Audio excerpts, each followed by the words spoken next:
আমার প্রশ্ন হলো, আল্লাহর আদম হাওয়াকে সৃষ্টি করার কি প্রয়োজন ছিল, অথবা এই বিশ্ব জগৎ এগুলো সৃষ্টি করে কি উপকার পাবেন? আল্লাহ কেন আদম হাওয়াকে সৃষ্টি করলেন? এই সৃষ্টি করার কারণটা কি? বিশ্বজগৎ সৃষ্টির কারণ কি? আল্লাহ সৃষ্টি করেছেন আদম আর হাওয়াকে, তারা দুজনে শান্তিতে থাকুন, যাতে করে মানুষ যাতে আসতে পারে। তারা আমাদের সবার পূর্বপুরুষ। পবিত্র কোরআনে সূরা সবাই হুজুরাতের ভিডিওটি 13 শেয়ার নম্বর করুন, আয়াতে লাইক উল্লেখ করুন, করা কমেন্ট হয়েছে, করুন। يا أيها الناس إنا خلقناكم من ذكر وأنثى নতুন নতুন وجعلناكم ভিডিও পেতে আমাদের شعوبا সাথেই থাকুন। وقبائل لتعارفوا إن أكرمكم عند الله أتقاكم إن জাকির الله নায়কের عليم নতুন خبير। নতুন হে ভিডিও মানুষ পেতে জাতি, আমি অবশ্যই তোমাদের চ্যানেলটি সৃষ্টি করেছি সাবস্ক্রাইব এক করুন। পুরুষ ও এক নারী হতে, আর তোমাদের বিভক্ত করেছি বিভিন্ন জাতি আর গোত্রে, যেন তোমরা অন্যের সাথে পরিচিত হতে পারো। এই জন্য নয় যে অন্যকে ঘৃণা করবে।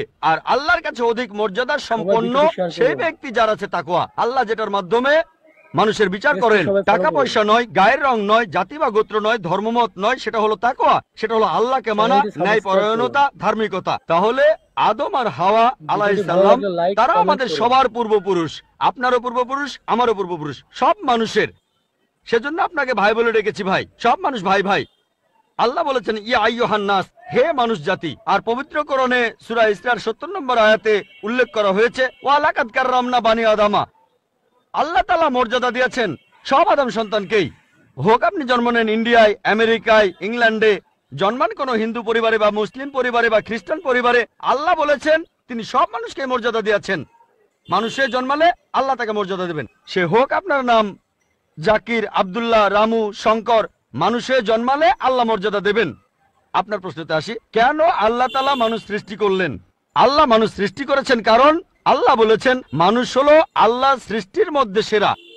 আল্লাহ তাআলা অন্য যা কিছু সৃষ্টি করেছেন তা আল্লাহকে মানে। ফেরেশতা সৃষ্টি করেছেন, আল্লাহ যে আদেশই দেন ফেরেশতাগণ সে আদেশ পালন করেন, তাদের নিজস্ব ইচ্ছা নেই। মানুষ হলো আল্লাহ তাআলার এমন এক সৃষ্টি যার নিজের ইচ্ছা আছে। আমরা তার কথা মানতেও পারি, নাও মানতে পারি।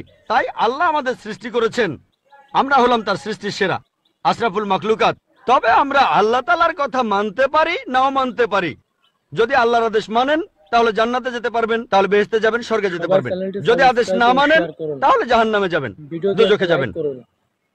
তাহলে এই জীবনটা পরকালের জন্য পরীক্ষা। পবিত্র কোরআনের সূরা মুলকে 2 নম্বর আয়াতে উল্লেখ করা হয়েছে আল্লাহ জি খালাকাল মাউতা ওয়া হায়াতা।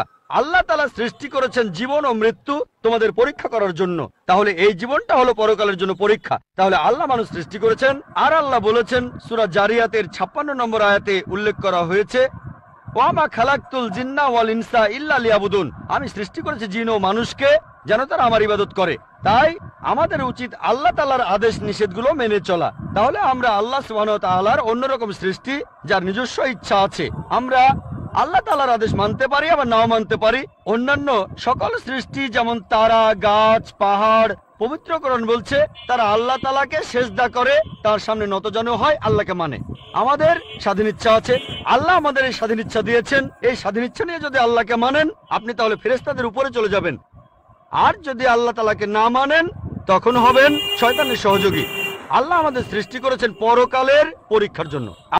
আসসালামু আলাইকুম বন্ধুরা, সবাই কেমন আছেন? আশা করি সবাই ভালো আছেন।